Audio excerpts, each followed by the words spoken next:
Hey everybody, welcome to the Rybrary. I'm your Rybrarian, no talking in the Rybrary. Hope you're all doing your thing, living your dream, getting a bag perhaps, as the kids say. So if I've never mentioned it on the channel, my dad actually sells used books online. And, recently I was mentioning to him that if he happened to have any, cool horror or sci-fi or whatever that he wanted to get rid of, that he should just go ahead and send it my way, since I've been doing a lot more reading these days, and that I would, be glad to take anything off of his hands. He therefore boxed up a bunch of books for me and sent them my way to my delight and surprise. Thank you so much, Dad. I appreciate it. I will link my dad's stores in the description so that you can go check out what he's got if that's of interest to you. So for the first time ever, then today, I'm going to take this box full of books that he sent me, and I'm going to unbox it and do an unboxing video. I've of course never done this before, and I don't know, what I'm gonna do here. I might just, look at stuff, and, go through them quickly, and then, that'll be that. Or maybe I'll read the backs, or maybe I'll look up stuff on the internet as we go. This is definitely going to be less prepared than most of the videos that I've done. I don't do like as much prep as I should, perhaps already, but this is going to be even less. Yeah, I guess let's just go ahead and do it. Where are my scissors at?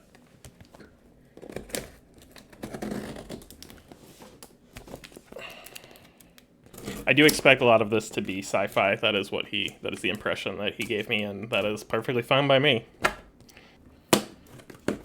My dad is an old school sci-fi head. All right, sweet. Yeah, looks like some old school sci-fi. So, all right, let's start here. Oh yeah, look at these covers. This looks like apparently 2 novels in one. Wow, that's an awesome cover on the back. It's two. This is two books in one, and like they're upside down and reversed. So this is Across Time, Kidnapped into the Future by David Grinnell. Chasing mysterious celestial phenomena was part of Zach Halleck's Air Force duties, so it wasn't strange that he was assigned to assist in his brother's experiment.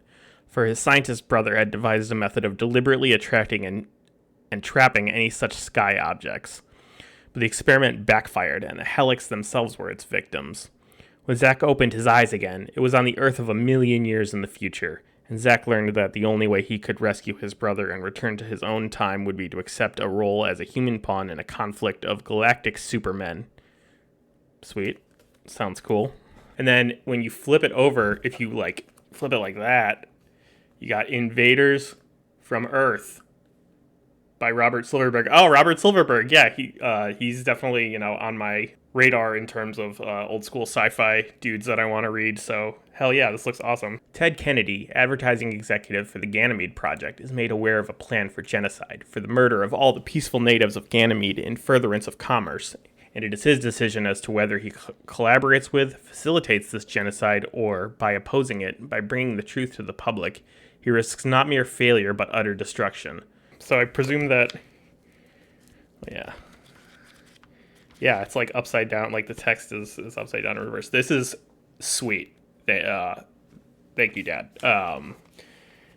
2 complete novels in one sweet old paperback. Let's look at what we got next. We got another one of those like that. Hell yeah. So Ace Double is the, it's an Ace Double. Ace, I guess, is the printing thing. This is a sick cover. 2 sick covers. Oh, hell yeah. So Earth Rim. The man who stopped the wars must be stopped in turn. I don't know what that means, but that sounds sweet. Earth Rim by Nick Kamen. Though Standard was his name, he was anything but Standard. He was in the country without the all-knowing computer knowing it. He was listed as slain in the last war. He had no credit and no means of establishing it. He was fitted with a non-standardized artificial arm too heavy for comfort and with insufficient control for good usage. He knew too little of his own background. He was wanted by the official police, by the secret police, by the underground, and by that ever-growing mysterious worldwide cancer known only as the Rim. Standard was his name. Saving the world was his game. That's good stuff. And then this cover is super sick. Phoenix Ship by Walt and Lee Richmond. Was he a robot for the Earth or a rebel for the stars? Earth had everything going for it. Not only was the mother planet top dog in the solar system, her weak colonies, hanging on this by the skin of their teeth, had to heed her every whim. Her spaceships were tops, her armament invincible, and she had just developed a new method of computerized schooling that seemed certain to develop an army of superminds to do Earth's bidding. Yet if all this was truly so, then how was it that the pesky little mining ships of the poorest colonial offshoot of all, the barren rock of the asteroid belt, had beaten Earth's fleet to a frazzle, and her homemade strategists were outthinking the best of the whole High Earth Command. Yeah, these both look awesome so far. So 4 sweet sci-fi novels in 2 books. Hell yeah. So next we have what look like some science fiction issues of a science fiction magazine, like a short fiction thing. So a lot of these are science fiction analog. So we got stuff by Robert R. Chase, Charles R. Harness, and Thomas Donaldson in this one. Oh, there's an ad for an L. Ron Hubbard book right in the front. Wow, incredible. So yeah, this just looks like a magazine of science fiction, published short fiction. We got another one, Charles Sheffield, Between the Strokes of Night. So it looks like most of these are actually issues of this analog science fiction and fact magazine. So I'll probably just rapid fire kind of go through these and give you an impression of what is in here. November 97. Greg Rollins, Amy Bechtel, Frederick Pohl, Richard Meisner. February 97. Hayford Pierce, Timothy Zahn, Michael A. Burstein, and Ben Bova. Cool little robot guy. Teaching a little robot guy to play the piano or something. May 94. E.J. Plauger, Gray Rollins, and G. Harry Stein. April 1987, Roger McBride Allen, Larry Niven, and Gregory Kusnick. Oh, this is a cool cover. Yeah, this one's from January 86. Frederick Pohl, called The Coming of the Quantum Cats. Cool title. Joseph Delaney and Ian Stewart. Last Plague by Gregory Bennett. Jeffrey A. Landis, Robert M. Zabrin, and Christopher McKay. Finder's Fee by David Alexander and Hayford Pierce, and then Paul Levinson, G. David Nordley. Seeing the ads in these magazines is really interesting, just because it's like there's so much text compared to modern advertising. This kind of thing today would be like trying to condense all of this into some tiny amount of text. That's a cool illustration. I like that a lot. So next is we have The Flowers That Bloom in the Spring by Wolf Reed. And then we have Maya Catherine Bonoff and Jeffrey D. Quistra. This one's from 1990, October. Another with Maya Catherine Bonoff and Ian Stewart and W.R. Thompson. Another cool cover. Apparently this magazine started in 1930, so this had been going for quite a while at this point. I'll have to look and see if this magazine is still around. Apparently it's still around. They have a November. Their most recent issue is December of this year. So, yeah, apparently analog magazine is still a thing. But yeah, this one, Alexis Glynn Latner, Charles V. DeVette, and Michael F. Flynn. I don't know a lot of these people. I don't know how big or small a lot of these writers were or are. But I definitely want to check out more classic sci-fi for sure. So probably will come to know some of these names more. September 85, Eric G. Iverson, Vilest Beast. Sweet title. Gordon R. Dickerson and Timothy Zahn. There's a name I know. Who did one of the more well-known Star Wars tie-in books series that my husband has, actually, like the trilogy of those Star Wars books, the Thrawn books, that's what they're called, I believe. It would be cool to read those at some point. I mean, they're considered, good, really good Star Wars tie-in books, but yeah, here, I'll show you the cover better so that you can actually appreciate it.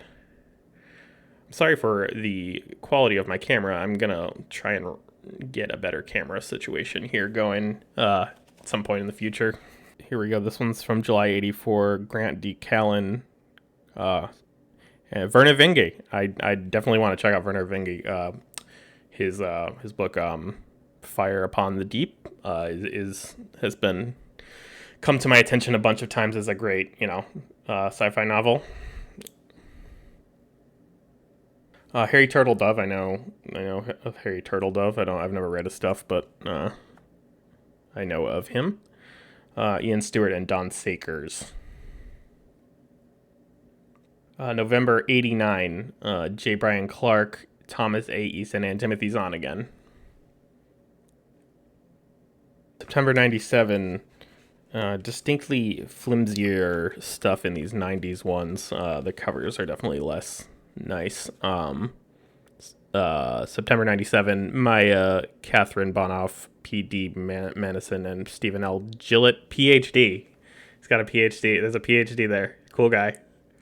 I mean, maybe it's proper, It says science fiction. In fact, I was trying to look at some of these and see how much actual science stuff there is, like nonfiction science writing in here. I couldn't really quite tell from just like flipping through these so far. Damn, there's sweet illustrations in like all of these.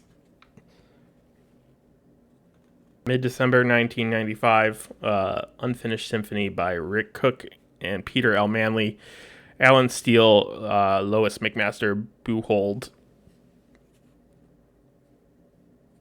November 94, The Height of Intrigue by Stephen Golden, Spider and Gene Robinson, and Stephen L. Gillett, Ph.D. There we go. There's our guy again, Stephen L. Gillett, Ph.D. I hope that this isn't some like super awesome sci-fi writer that I'm making fun of right now. And apologies. I mean, I guess apologies in general, but apologies if you're like if Stephen L. Gillett, Ph.D. is like a sweet sci-fi author. Looking at him on Goodreads, he's featured in the Mammoth Book of Extreme Science Fiction. That sounds intriguing to me. I've never heard science fiction described as extreme, and that is certainly intriguing to me. But yeah, it's like most of his references in Goodreads are in these analog magazines. There's an ad for an audiobook version of Do Androids Drivo Electric Sheep on the back. I just read that earlier this year. It's pretty good. Philip K. Dick isn't necessarily super for me, I don't think, but it was pretty good. So hell yeah, this is awesome. Look at this stack of crazy stack of analog science fiction and fact magazine. So thanks again so much to my dad for sending me this great haul of sci-fi, classic sci-fi. It's definitely going to be interesting to check out. Let me know if you are familiar with any of the authors that I mentioned or any of this stuff in the comments. Again, I will link to my dad's store in the description. If you're interested in such things, it would be cool to check it out. Please like and subscribe if you are so inclined. It would greatly help me and the channel, help us grow. And what else? Anything else? I don't think so. No. Thank you for visiting the Rybrary, and you may now talk.